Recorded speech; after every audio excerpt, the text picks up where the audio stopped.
Mr. President, they traced the resistance. It's coming from inside the White House. Get out of there! On Wednesday, an explosive op-ed about President Donald Trump was published in the New York Times, and you had better believe the late-night host had plenty to say on the subject. The piece was written by an anonymous senior Trump administration official who claims to be part of the resistance to Trump, but not from the left, and said, in part, many Trump appointees have vowed to do what we can to preserve our democratic institutions while thwarting Mr. Trump's more misguided impulses until he is out of office. On CBS's Late Show, Stephen Colbert addressed the mystery surrounding the author of the opinion piece and took the opportunity to poke fun at the revolving door of employees the White House has seen since Trump stepped into office.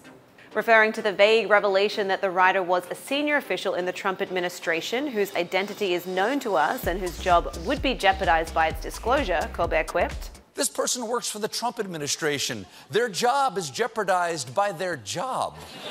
Wondering just how many people there could be in the current administration who believe in its policies and goals, yet still think the president is a dangerous idiot, Colbert came up with this simple equation. I'm going to guess count the people in the White House and subtract 1.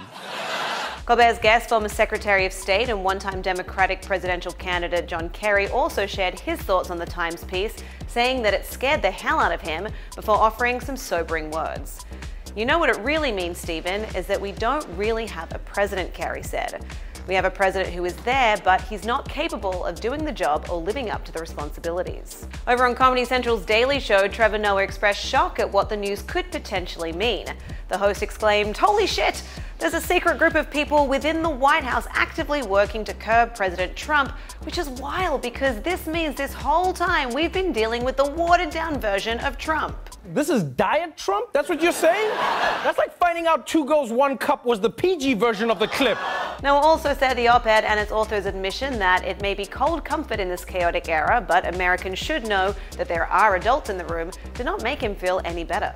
Before this, I knew there was turbulence, Noah began. But now someone just came on the PA system and was like, ladies and gentlemen, the pilot is actively trying to crash the plane, but don't be alarmed, we're doing everything we can to stop him. He then concluded his comparison by joking about this potential solution to the hypothetical scenario. Mikey's got a pretty good chokehold, and I've said some pretty harsh words, so please keep your seatbelts fastened and enjoy your peanuts and tax cuts. On ABC's Jimmy Kimmel Live, Kimmel joked that he had cracked the case of the author's hidden identity. Well, and I have to say, I'm surprised by how good a writer Ivanka is. The late-night host also pointed out that some internet users have picked up on the use of the word lodestar in the piece. That's not a common word, lodestar. Not a lot of people use that word, Kimmel explained, before offering video evidence of Vice President Mike Pence using the word. Like, a lot. It really was the lodestar. And that's going to continue to be a lodestar. Jack's lodestar as our lodestar. You are a lodestar.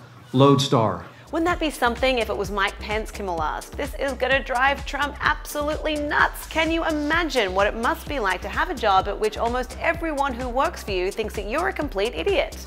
I can. I'll tell you something. It's no fun at all. On NBC's Late Night, Seth Meyers also addressed the op-ed piece, paying homage to the best-selling board game Clue. I'm going to say it was Kellyanne in the Situation Room with the laptop.